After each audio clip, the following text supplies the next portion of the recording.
Bienvenue en Mongolie, un pays aux paysages époustouflants, riche en histoire et doté de traditions très particulières. Connue sous le nom de Terre des cieux bleus éternels, la Mongolie est le berceau de l'un des plus grands et redoutés empires que le monde ait jamais connu, l'Empire mongol. De plus, la Mongolie est un pays de contrastes extrêmes, où le mode de vie nomade survit malgré la modernisation croissante. Alors, préparez-vous à plonger dans les curiosités, les traditions et les défis de ce pays fascinant. Située entre la Russie et la Chine, en Asie de l'Est, la Mongolie couvre plus de 1,5 million de kilomètres carrés, ce qui en fait le deuxième plus grand pays enclavé du monde, après le Kazakhstan. Bien qu'elle soit le 18e plus grand pays du monde, elle ne compte que 3,3 millions d'habitants. Le vaste territoire mongol est dominé par les steppes, les déserts et les montagnes enneigées, façonnant profondément la culture nomade et l'histoire du peuple mongol. La capitale, Oulan-Bator, est une ville dynamique qui mélange modernité et tradition. Située sur les rives de la rivière Toul, elle se trouve à environ 1350 mètres d'altitude. Avec plus de 1,4 million d'habitants, la capitale abrite près de la moitié de la population du pays. Fondée en 1639 comme centre monastique bouddhiste, la ville a changé de localisation plusieurs fois avant de s'établir définitivement à son emplacement actuel en 1778. Aujourd'hui, Oulan-Bator est le centre politique, économique et culturel de la Mongolie, avec ses musées, théâtres et monuments historiques racontant la riche histoire du pays. La culture nomade est l'un des aspects les plus marquants de la Mongolie. Environ 30% de la population suit encore ce mode de vie, se déplaçant saisonnellement à la recherche de meilleurs pâturages pour leurs troupeaux. Les yourtes, tentes traditionnelles utilisées par ces familles, sont des structures circulaires faites d'une ossature en bois pliable, recouverte de feutre ou d'autres matériaux. À l'intérieur, l'organisation fonctionnelle comprend un poêle central, des espaces pour dormir et du rangement, souvent décorés avec des tapis et des tissus colorés. De plus, les yourtes sont faciles à démonter et transporter, ce qui facilite la vie des nomades. Le bétail, composé de chevaux, moutons, chèvres, chameaux et yaks, constitue la principale source de subsistance des nomades, fournissant viande, lait, laine et cuir. Un fait curieux, et peut-être étrange pour certains, est que la boisson traditionnelle de la Mongolie est le hérag, également connu sous le nom de koumis, fabriqué à partir du lait fermenté de jument. Oui, vous avez bien entendu, cette boisson est faite de lait de jument et est principalement consommée par les nomades. Elle joue un rôle important dans les rituels d'hospitalité. Lorsque des visiteurs arrivent, il est courant qu'ils soient accueillis avec un bol rempli de cette boisson, en signe de bienvenue et de respect. L'hérag contient un léger taux d'alcool et a un goût légèrement acide. Alors, auriez-vous le courage d'y goûter? Parlons de chevaux. Saviez-vous qu'en Mongolie, il y a plus de chevaux que d'habitants? Le pays, qui compte environ 3,3 millions d'habitants, possède une population équine estimée à 4 millions. Réputés pour leur résistance, les chevaux mongols sont utilisés pour le transport, le pastoralisme et dans des événements sportifs comme les courses du festival Naadam, dont nous parlerons plus tard. La race de cheval Przewalski est reconnue comme la dernière espèce véritablement sauvage de chevaux au monde.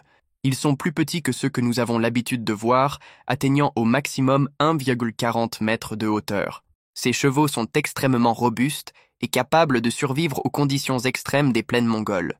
L'un des rites funéraires les plus intrigants de la Mongolie est l'enterrement céleste. Contrairement à la pratique courante d'enterrer ou de brûler les corps, les Mongols laissent les dépouilles exposées à la nature, afin qu'elles soient consommées par les oiseaux et les animaux sauvages. Ils croient que ce rituel symbolise le retour du corps à la terre, complétant ainsi le cycle naturel de la vie. Pour beaucoup, c'est une façon d'exprimer le respect envers la nature et de croire en la libération de l'âme. Bien que cette pratique soit plus fréquente dans les régions reculées, elle existe encore dans certaines zones, illustrant la forte connexion spirituelle des Mongols avec le monde naturel. La Mongolie est célèbre pour son climat continental extrême, avec de fortes variations de température entre les saisons. Les étés sont chauds et arides, surtout dans le désert de Gobi, où les températures dépassent les 40 degrés. En contraste, les hivers sont rigoureux, avec des températures qui peuvent descendre en dessous de 30 degrés, en particulier dans le nord et l'ouest. Ce climat extrême façonne le quotidien des Mongols, qui doivent constamment s'adapter aux conditions difficiles, en se préparant aux défis saisonniers, comme le dzud, un hiver extrêmement sévère qui entraîne la perte d'une grande partie du bétail. Concernant la religion, le bouddhisme tibétain est prédominant, avec environ 51% de la population qui suit cette croyance. Le pays possède une longue tradition de pratiques spirituelles et de nombreux monastères, tels que le célèbre monastère de Gandan à Oulan-Bator, sont des centres d'apprentissage et de prière. En dehors du bouddhisme, le chamanisme est encore pratiqué dans certaines régions où les Mongols vénèrent les esprits de la nature et leurs ancêtres. La langue officielle du pays est le mongol, parlé par la grande majorité de la population. Depuis 1941, le mongol est écrit principalement en alphabet cyrillique, adopté sous l'influence soviétique. Avant cela, il était traditionnellement écrit dans un alphabet vertical unique, connu sous le nom d'écriture classique mongole, qui est encore utilisé dans certaines régions, notamment en Mongolie intérieure, partie de la Chine. L'économie de la Mongolie repose principalement sur l'élevage et l'exploitation minière. Le pays est l'un des plus grands producteurs de laine de Cachemire au monde, une laine hautement prisée pour sa douceur et sa durabilité. En outre, la Mongolie possède de vastes réserves minérales, comme le cuivre, le charbon et l'or, qui sont principalement exportés. L'industrie minière représente environ 30% du PIB du pays. Mais avant de continuer à parler de cet incroyable pays, je sais que beaucoup d'entre vous attendent la partie sur les femmes, n'est-ce pas? Alors allons-y. Bien que la Mongolie ait progressé dans de nombreux domaines, les femmes rencontrent encore des défis importants, en particulier dans la recherche d'un partenaire compatible. À Oulan-Bator, la capitale, le déséquilibre démographique est frappant, avec environ 60 000 femmes de plus que les hommes, ce qui a entraîné une baisse du taux de mariage. La pression sociale pour se marier avant 29 ans est très forte, et beaucoup de femmes éprouvent des difficultés à trouver un équilibre entre leur carrière et les attentes de la société. L'alcoolisme et le chômage chez les hommes aggravent encore cette situation, creusant un fossé entre les genres. La beauté des femmes mongoles est profondément liée à leur force et leur résilience.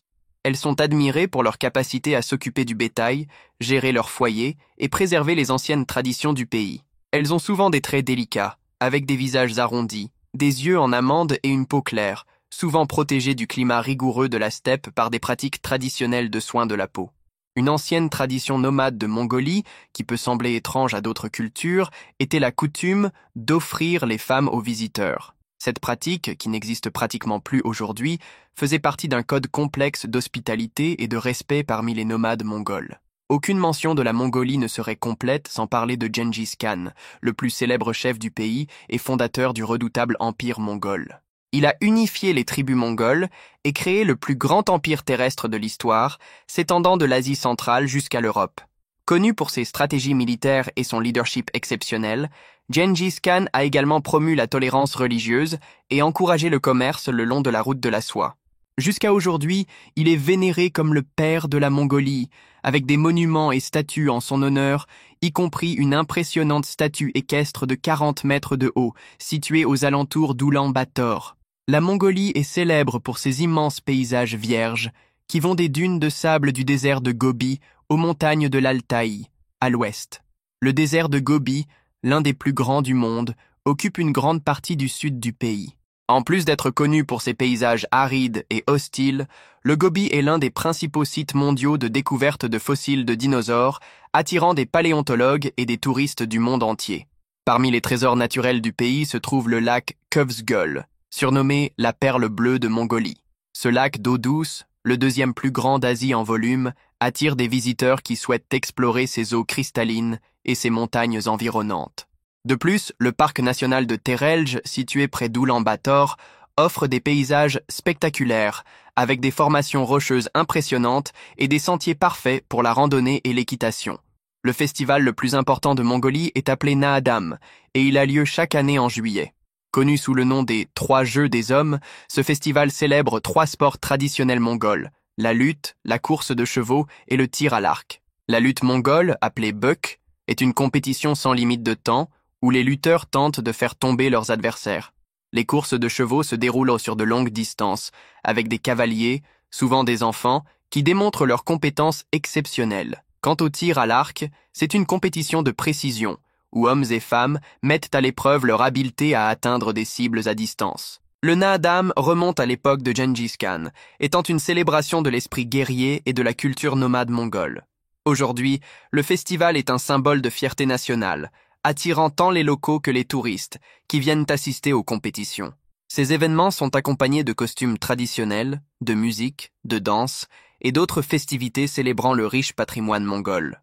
Depuis les temps anciens, les Mongols sont réputés pour leurs incroyables compétences en tir à l'arc, une tradition qui persiste encore aujourd'hui. Cette technique fut essentielle pour le succès militaire de l'Empire mongol, et les archers mongols sont encore célèbres pour leur précision redoutable. De plus, la chasse avec des aigles est une autre tradition qui survit, notamment dans les régions montagneuses, où les chasseurs dressent des aigles pour capturer des renards et des loups.